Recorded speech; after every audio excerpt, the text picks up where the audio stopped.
Sadhu TV y la Escuela de Psicología Budista Buddha Dhamma Chile presenta Conversaciones con Mara, el podcast para desarrollar habilidades para superar las limitaciones del mundo interno. Quiero partir el día de hoy haciendo una pequeña analogía sobre este Mara. Y quiero hacerlo desde un punto de vista más cercano, algo que a nosotros se nos puede hacer más fácil el poder asimilarlo, ya que todos nosotros, al menos los que pertenecemos a una cultura judeo-cristiana, ¿no? Independiente a que seamos practicantes o no seamos practicantes de la religión cristiana, independiente de ello, hay un punto en común en esto.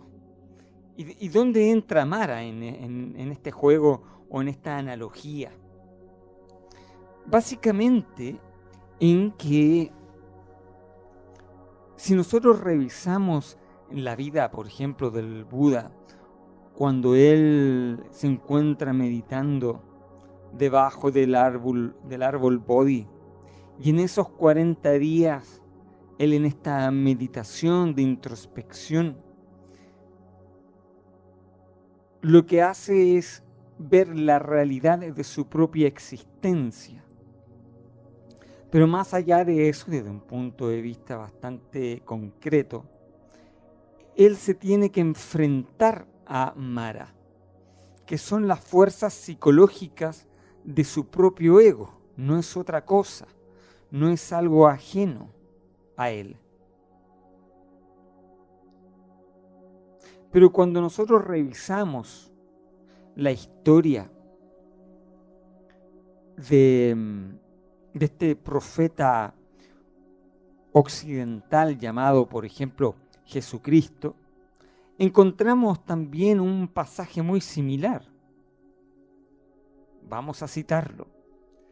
Recordemos dentro de la historia, en el contexto histórico, cuando este Jesús es bautizado en el río Jordán por Juan el Bautista, posterior a este acto simbólico, él emprende un camino de retiro.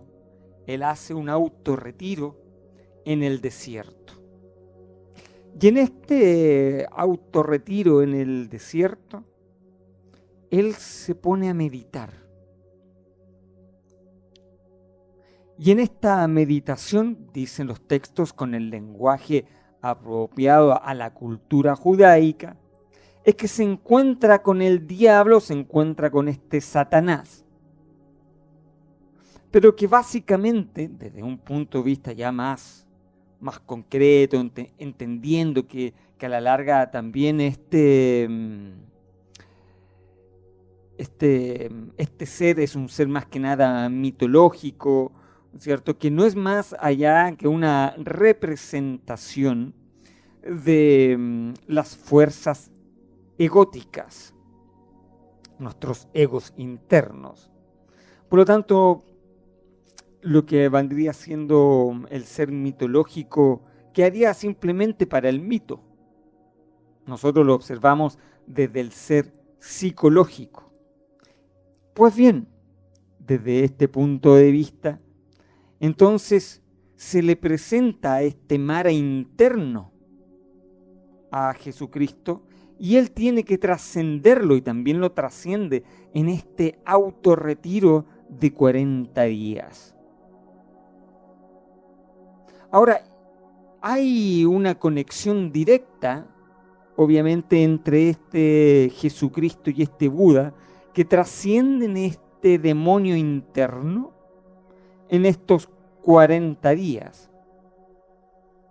Pues bien, esta analogía hace justamente referencia a que el crecimiento interior no va directamente por seguir a tal o cual profeta o maestro espiritual, sino que por la capacidad o el desarrollo de la capacidad del ser humano, de poder enfrentarse a estos demonios internos, a este Mara interno que yace dentro de nosotros, que no es algo externo, no es un Satanás, no es un ser espiritual ajeno, aunque sí existen otros reinos de existencia donde estas llamadas entidades influyen sobre la psique humana. Eso es verdad, eso existe también, ¿de acuerdo? Pero no nos vamos a enfocar en ello, no nos vamos a enfocar en los reinos espirituales de la materia sutil, porque no es el punto de nuestro análisis. El punto de nuestro análisis, de nuestra conversación, es cómo abordar a este Mara interno. Es cómo trascender este Mara interno. En cierta manera, el llamado es a sé tú un propio Buda. Sé tú un propio Cristo. Y para ello es que nos hemos reunido acá. ¿Qué son los demonios internos entonces? Como dice Machi Glongdron, quien fue la precursora de este alimentar a los demonios, esta precursora tibetana.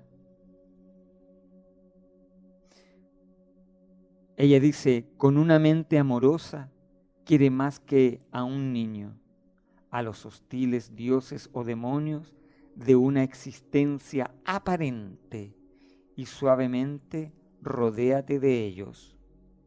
Pues bien, de una u otra manera, lo que nos dice el Buda a través de la experiencia de enfrentar a Mara, lo que nos dice el Cristo a través de enfrentar a este demonio, es que los hechos hablan por sí solos.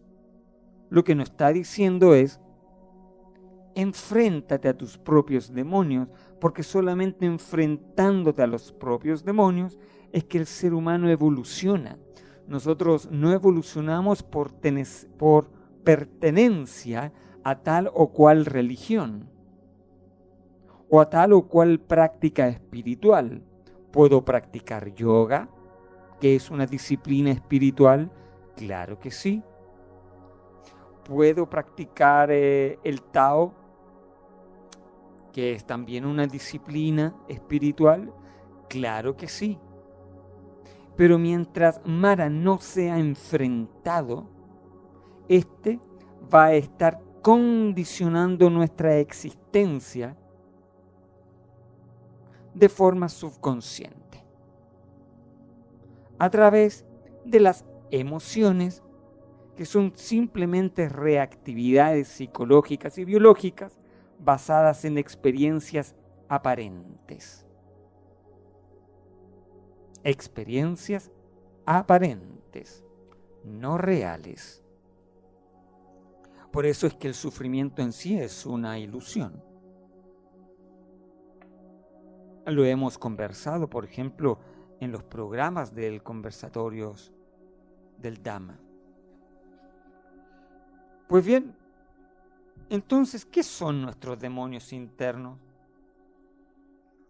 Los demonios internos no son las antiguas gárgolas del siglo XI del Tíbet. Son nuestras preocupaciones presentes, los asuntos que nos bloquean en nuestras vidas y que nos impide experimentar la libertad. Nuestro demonio puede venir del conflicto que tenemos con la persona que amamos, la ansiedad de que se vaya y nos deje, o el disgusto que nos sobreviene cuando nos miramos en el espejo, el miedo a fallar puede ser tu demonio particular, o la adicción al tabaco, al alcohol, drogas, pornografía, el deseo al poseer, el apego al dinero, a las posesiones materiales, etc. Puede ser que nos encontremos en las garras del demonio del miedo, al abandono, o el demonio que nos induce a alejarnos de aquel al que amamos. Una persona que tiene desórdenes alimentarios puede tener un demonio hambriento que le demanda continuamente cantidades importantes de comida dulce y grasienta. El demonio de la anorexia nos expresa que hemos fracasado y que por poco que comamos nunca seremos lo suficientemente delgados. Un demonio del terror podría estar diciéndonos que no podemos subir a lo alto de un edificio o que no podemos dar un paso en la oscuridad. Puede ser que a estas alturas mucha gente diga que no cree en los demonios. La palabra sigue utilizándose y cuando la oímos sabemos lo que significa. Por ejemplo, alguien puede hablar de su patrón de envidia y calificar esos demonios como demonios celosos. O puede ser que utilice la expresión sus demonios vinieron a mi encuentro.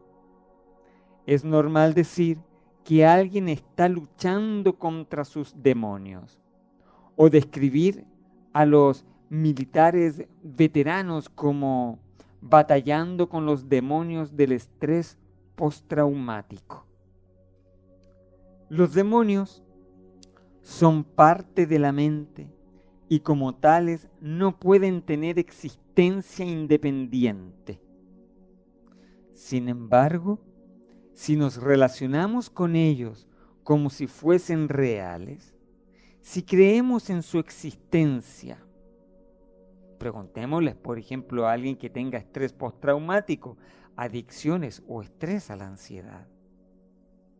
Los demonios pues aparecen en nuestras vidas, ya los provoquemos o no, que es lo que aceptamos o no. La mente percibe los demonios como reales, por eso peleamos con ellos. Normalmente, este hábito de luchar contra aquello que percibimos como un problema da al final más fuerza a los demonios. Los demonios conocen la tendencia de nuestra mente a crear polaridad. Entendiendo cómo trabajar con esta tendencia e intentar dominar al supuesto enemigo y ver las cosas como blanco o negro, podemos liberarnos de los demonios eliminando su fuente original. A veces intentamos proyectar nuestros demonios en otros. Si miramos a lo que más nos molesta de los demás, normalmente vemos reflejado uno de nuestros demonios. Si miramos a aquellos que criticamos o intentamos controlar, podemos encontrar los demonios que nosotros mismos albergamos. Pues bien, cuando actuamos como si no tuviésemos sombra, somos particularmente vulnerables a vernos desbordados por nuestros propios demonios. Predicadores y sacerdotes pueden pasarlo mal en este sentido, puesto que se supone que han superado sus demonios, lo que solo aumenta la tendencia a luchar con ellos, lo que los hace susceptibles a la hipocresía y la autodestrucción, como condenar los males, por ejemplo, del sexo, mientras en secreto están inmensos en el tipo de sexo que denuncian públicamente. Voy a dar un ejemplo concreto, occidental. Por ejemplo, el famoso predicador evangélico Chet Haggard, ministro de la iglesia evangélica más importante en Colorado Springs, predicaba intensamente contra el uso de las drogas, la homosexualidad y el matrimonio gay, mientras en secreto mantenía encuentros con un hombre de Denver que se dedicaba a la prostitución. Casado con 5 hijos, Haggard era el ejemplo a seguir de una familia estrictamente heterosexual. Después de muchos años de relación entre Haggard y el prostituto, un día este le vio en la televisión predicando contra el matrimonio gay. Se sintió tan disgustado con la hipocresía de Haggard que fue a la prensa y reveló todos los secretos que había venido guardando durante años. Ted Haggard había sido su cliente y había consumido drogas con él. Le forzó a abandonar la iglesia que él mismo había fundado y Haggard entró en prisión. Queda por saber si logró huir de sus demonios o deseos prohibidos. ¿Cuál es el punto, la enseñanza de todo esto? Que incluso nosotros podemos utilizar la religión o la espiritualidad como una forma para poder evadir los demonios internos. De hecho, la gran mayoría de las religiones lo que hacen es enmascarar los demonios internos. Eso hace que cuando tú terminas tu práctica espiritual, tu vida continúa igual y no hay un verdadero crecimiento interior. Porque si yo me fijo, me voy al ritual, a lo bonito, a lo hermoso, claro, porque la gran mayoría de las personas utiliza la religión como una droga para poder evadir la realidad interna. Y nos transformamos en un adicto espiritual porque no queremos escuchar a este Mara interno, a este demonio interno. Entonces buscamos palabras de placer que nos droguen. Y vivimos espiritualmente drogados, tal como vivimos drogados por la televisión y los medios de comunicación que nos impulsan el miedo y actuamos incoherentemente basados en el miedo. Pues bien, nosotros, para no escuchar a ese Mara interno, utilizamos muchas veces la misma espiritualidad para evadir la realidad.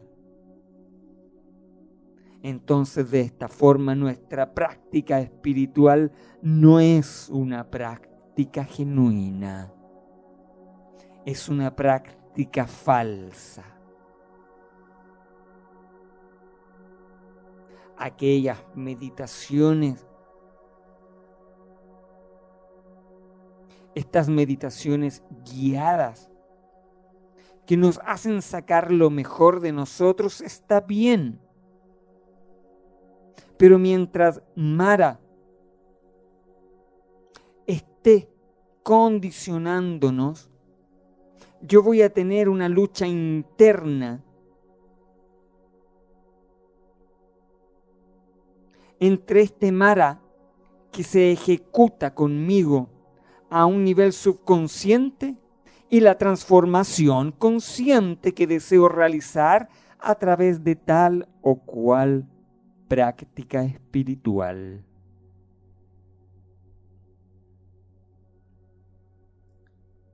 Amigos del Dharma, la imagen del Buda, la imagen de un Cristo, son imágenes arquetipas de seres humanos que se dieron cuenta que la verdadera transformación del ser humano es enfrentándose con Mara, es alimentando los propios demonios y no luchar contra los demonios. No hay que luchar contra los demonios. Tienes que hacerte amigo de tus demonios internos.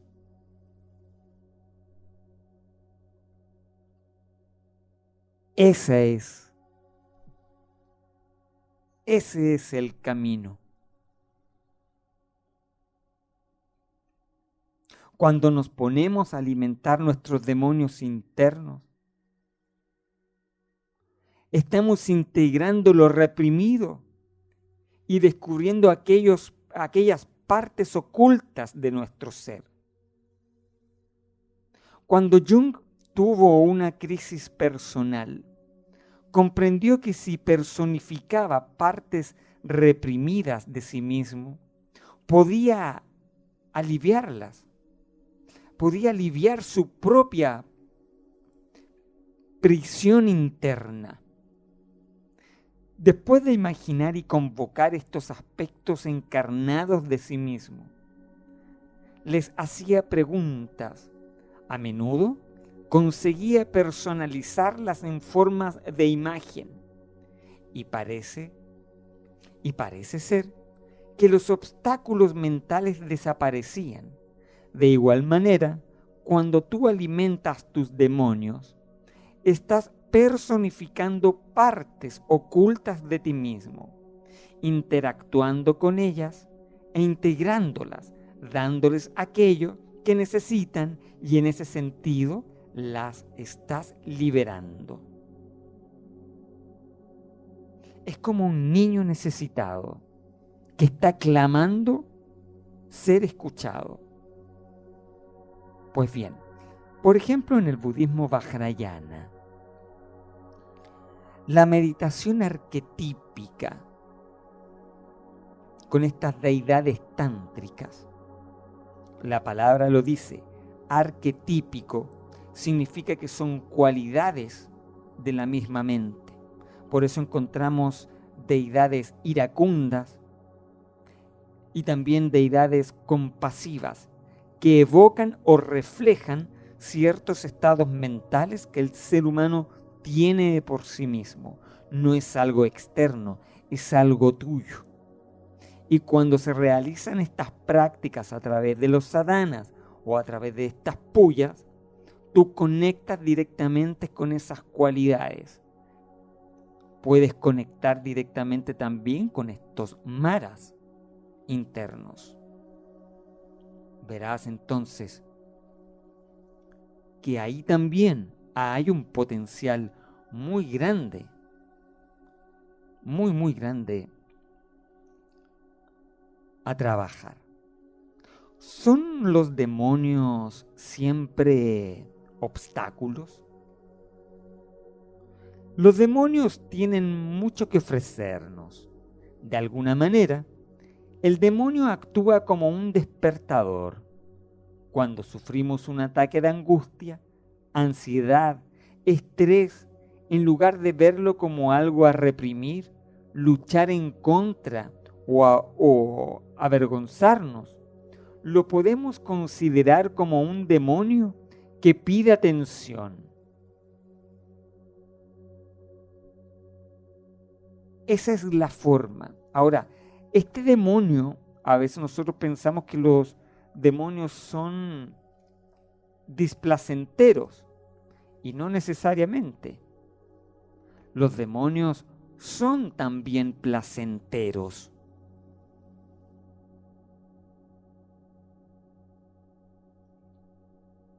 Los demonios no necesariamente tienen que ser los obstáculos de la vida a razón de la negatividad que se nos presenta. El más peligroso de todo es el demonio placentero. Porque a través del placer, como nosotros vivimos en el mundo de la dualidad, nos aferramos al placer y generamos aversión al displacer. Por lo tanto, encontramos que la sensación negativa es mala y la sensación positiva es buena. Pero no. Placer y displacer son dos caras de la misma moneda. Y probablemente la cara del placer es la más difícil de distinguir. Porque distinguir el displacer es fácil. No es difícil el distinguir el displacer. Te sientes mal, quieres erradicarlo y luchas contra ello. Pero cuando te sientes bien, no luchas contra ello, sino que al contrario, deseas más de ello. Pero resulta que ese sentirse bien con esa mente deseosa sigue siendo una mente ansiosa. Y cuando no tienes el objeto del placer, aparece el objeto del displacer. Entonces se nos genera una problemática bastante grande al respecto. Luchar contra el placer es como luchar contra el amor. No. Son cosas completamente distintas. Porque el placer no es sinónimo de amor, no es sinónimo de felicidad, no es sinónimo de compasión. Primero debemos tener la capacidad de distinguir lo que es placer de displacer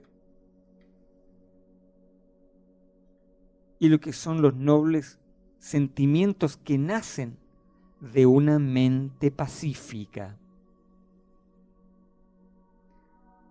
Para poder superar los demonios internos, no tenemos que luchar contra el demonio interno. Lo que debemos hacer es alimentar tus demonios.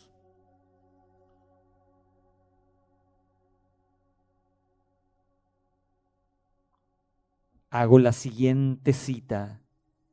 De la boca sale el odio, la ira tan pronto como se alimenta, muere. Es el hambre lo que hace que engorde. Aquí se transforma en una verdadera paradoja, una paradoja tanto espiritual como psicológica. ¿Cómo entonces vas a alimentar al demonio del odio? Si te conviertes en el odio, puedes cometer una acción sin límites de consecuencia. Hay que aprender a alimentar al demonio sin transformarse en el demonio. Un asesino, por ejemplo, es aquel que alimenta al demonio y se personifica con el demonio. Y el demonio toma posesión de la persona.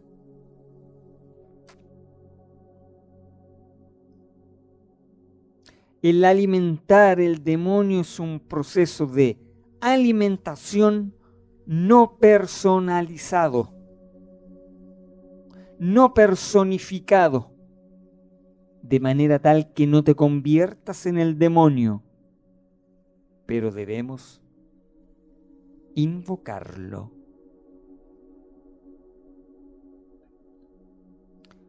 Cuando nos obsesionamos con la cuestión del comer, anhelamos al socio perfecto, o cuando deseamos un cigarrillo, estamos fortaleciendo nuestros demonios, porque no estamos prestando atención a las necesidades que ocultan nuestros deseos.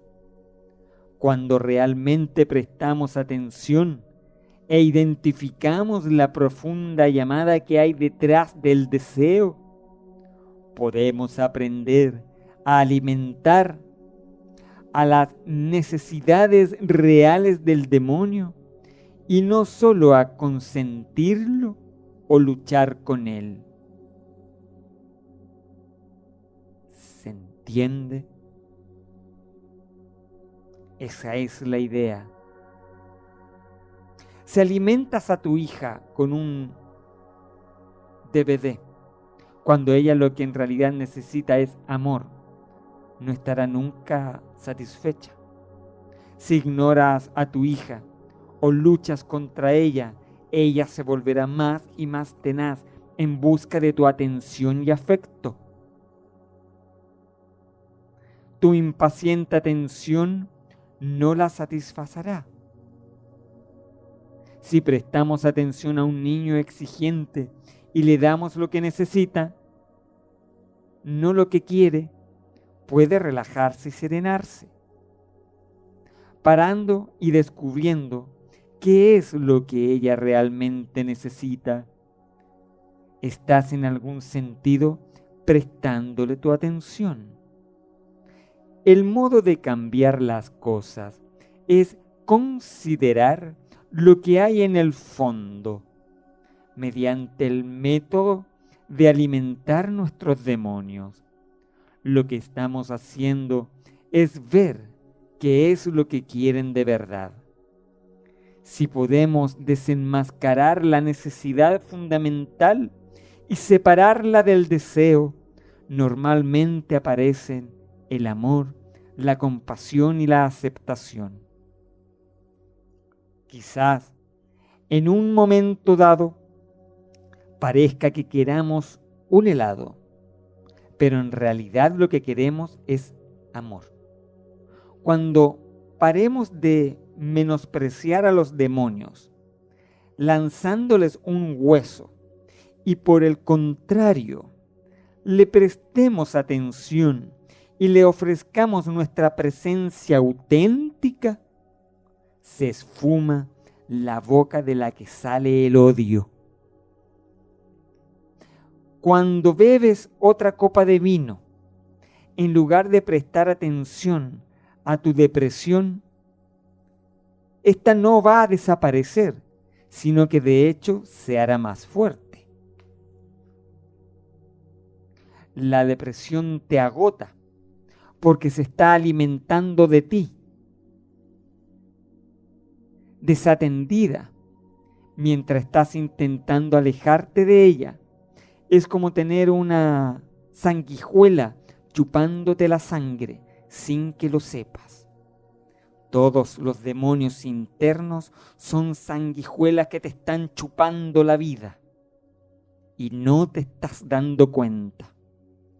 Pero si conscientemente le prestas atención al demonio de tu depresión y tratas de seguir los 5 pasos que vamos en algún momento a describir, entonces irás gradualmente enfrentándote a cada uno de los demonios que tú seas consciente. Pero hay demonios que no atacan de forma consciente, sino que de una forma inconsciente.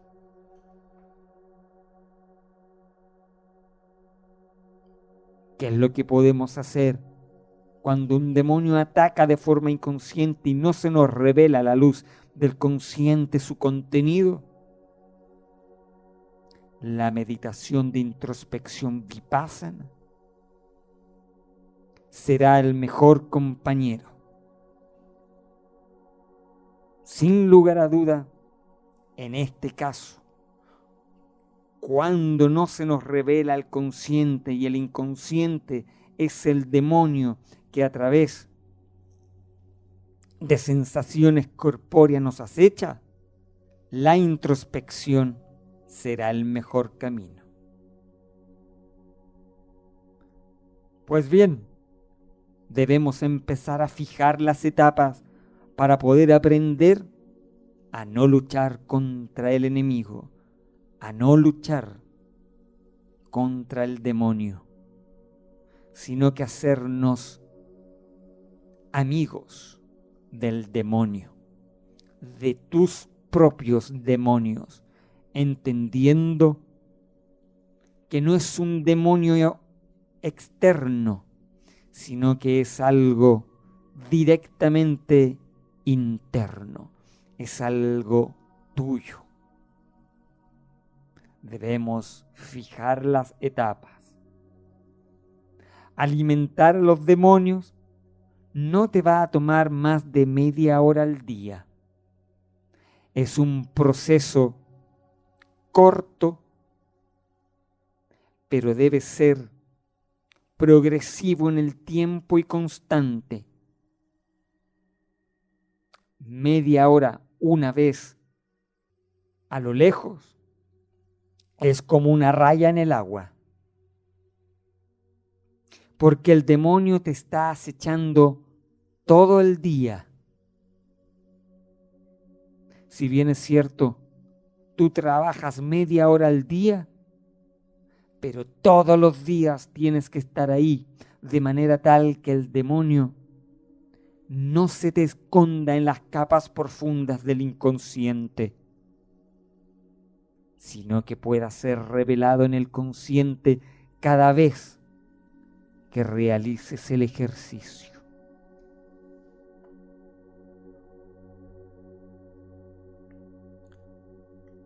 Por ejemplo, elige un rato en el que no vayas a ser interrumpido. A primeras horas de la mañana, por ejemplo, antes de empezar el día, podría ser un buen momento. Pero si no puedes, en general cualquier momento en el que te sientes en silencio es adecuado. Coloca 2 sillas o 2 cojines, uno frente al otro, uno para ti y el otro para tu demonio y aliado. Parece un juego psicológico, probablemente lo es. Pero debemos seguir esta dinámica para poder entender bien cómo hacerlo. Una vez que te hayas sentado, procura mantener los ojos cerrados hasta el punto en que el ejercicio termine. Así que ponemos los 2 asientos, cojines o sillas, lo suficientemente cerca el uno del otro, para que puedas rápidamente pasarte del uno al otro, incluso con los ojos cerrados. Mantén estos ojos cerrados, te ayudará a focalizarte. No lo realices ahora en este momento que estás escuchando. Simplemente presta atención a las instrucciones, pero no lo hagas ahora. Entre seguir las instrucciones,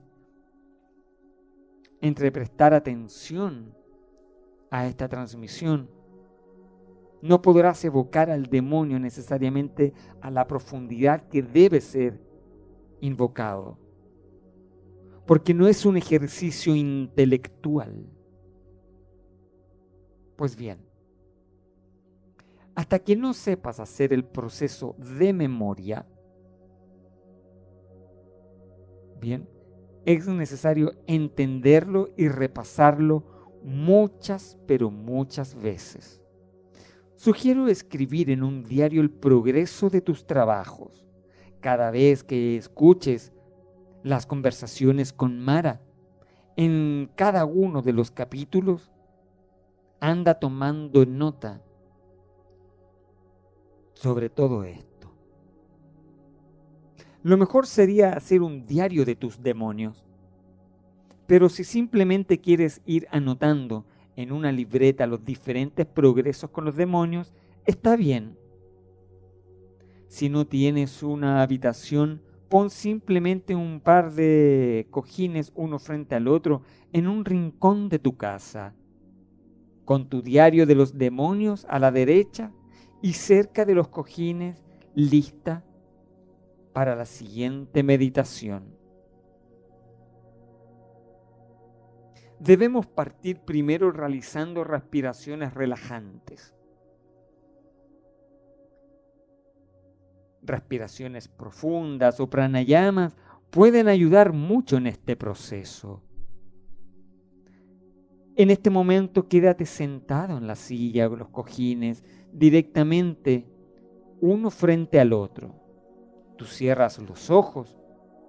Empieza por coger aire en 9 respiraciones abdominales lentas pero profundas, lo cual quiere decir que sientas como el aire entra dentro de tu abdomen y éste se expande.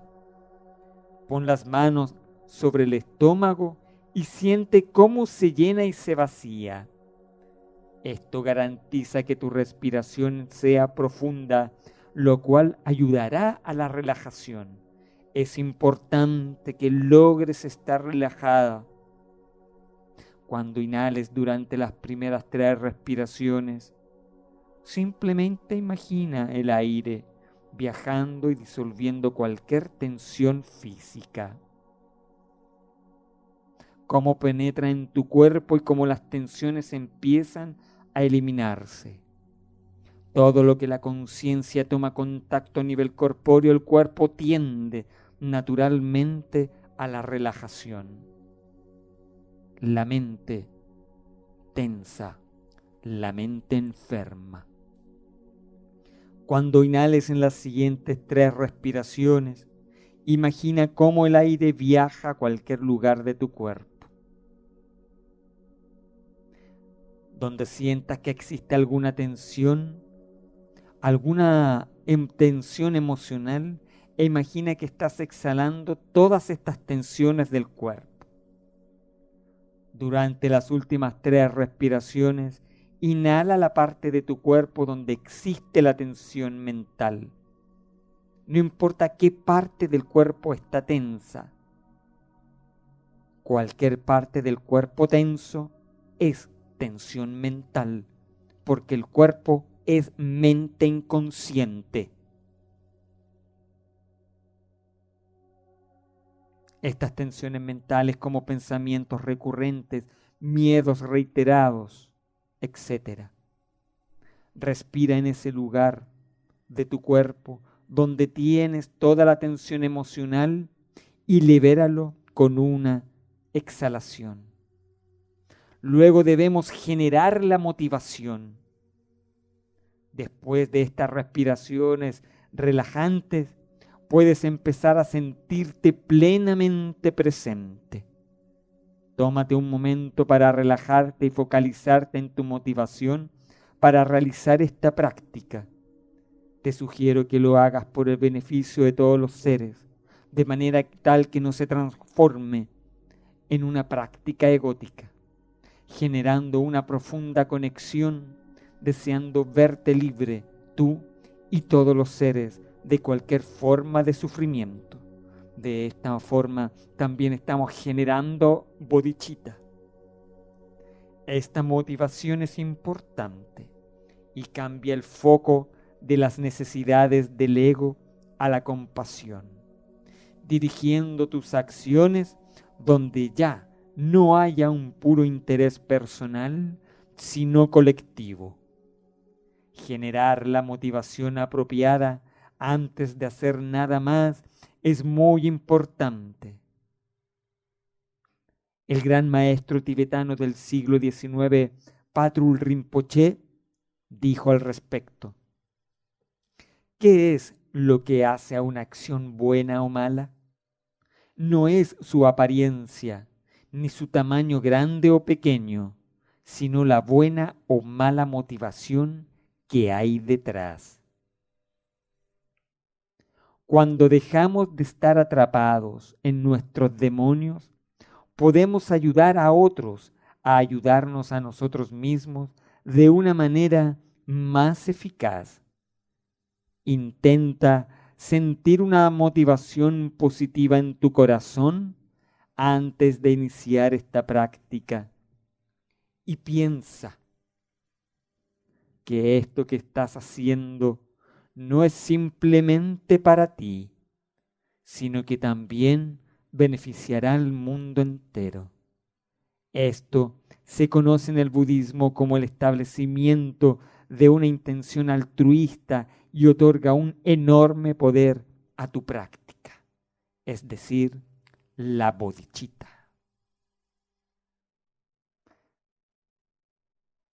Invito a que puedas familiarizarte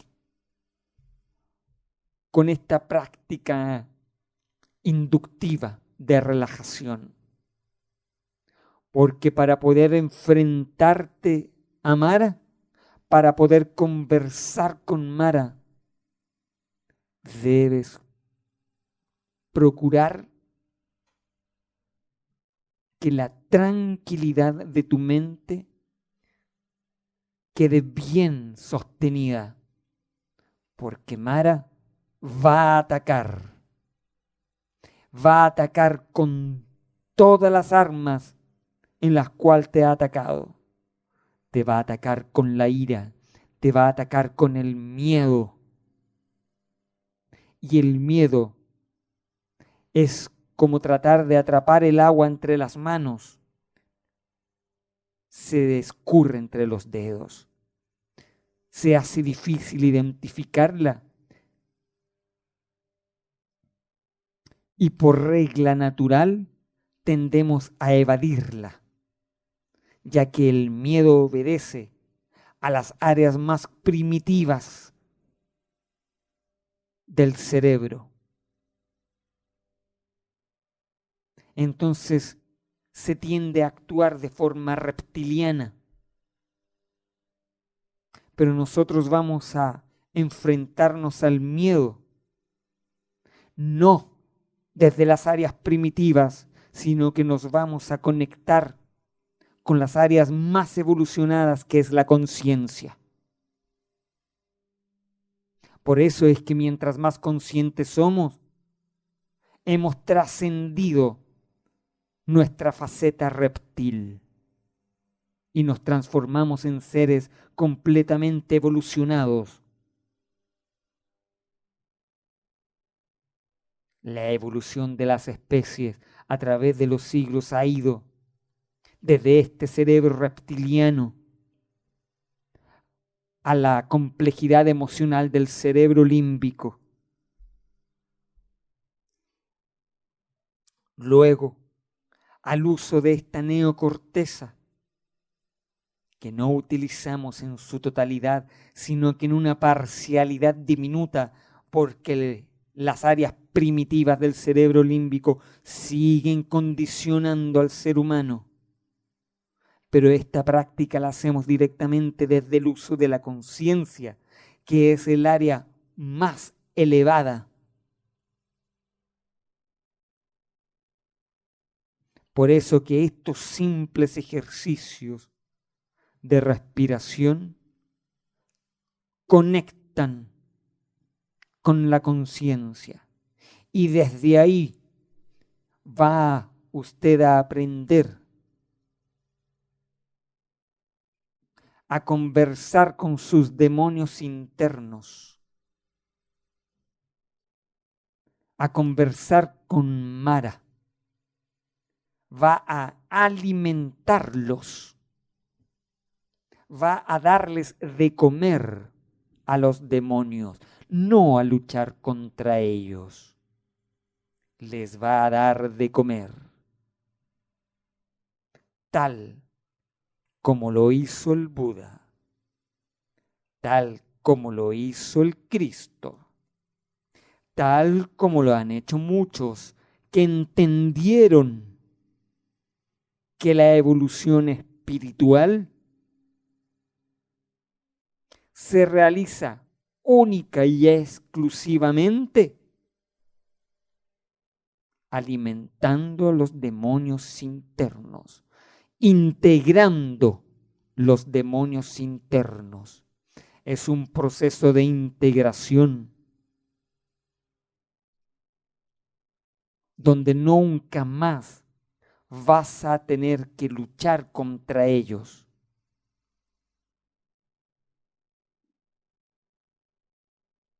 Sino que los verás de una forma distinta.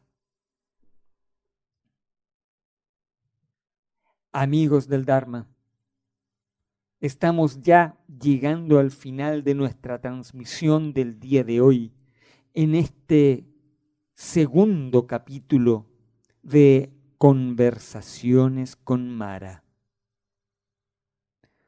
Luego vamos a continuar exponiendo la metodología de este paso a paso de cómo transformar estos maras internos para que puedas evolucionar espiritualmente y nunca más utilizar la espiritualidad ni ningún otro método para evadir la realidad. Nunca más vamos a evadir la realidad tal como lo hace un drogadicto, porque todos, de una u otra manera, somos adictos. Y en esta adicción buscamos la espiritualidad para evadir a Mara. Y muchas veces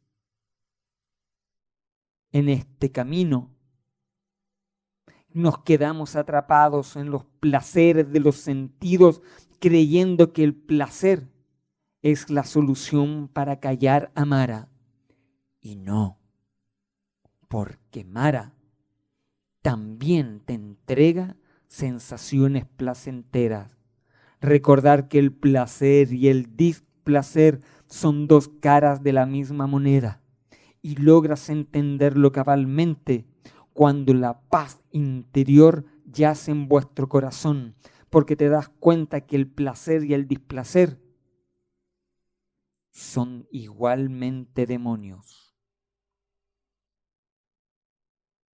La paz interior, ausente de estos demonios, hace que la felicidad, el amor, sean los que verdaderamente gobiernen la vida del ser humano. Cada ser humano tiene sus propios demonios internos y en la sociedad se ven reflejados estos demonios. El problema es que la gran mayoría de las personas cree que hay que cambiar las cosas para resolver los demonios, que hay que cambiar los sistemas, que todo hay que cambiarlo.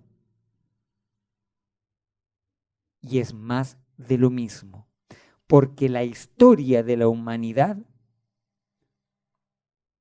se ha enfocado en cambiar las circunstancias externas para evadir la realidad interna.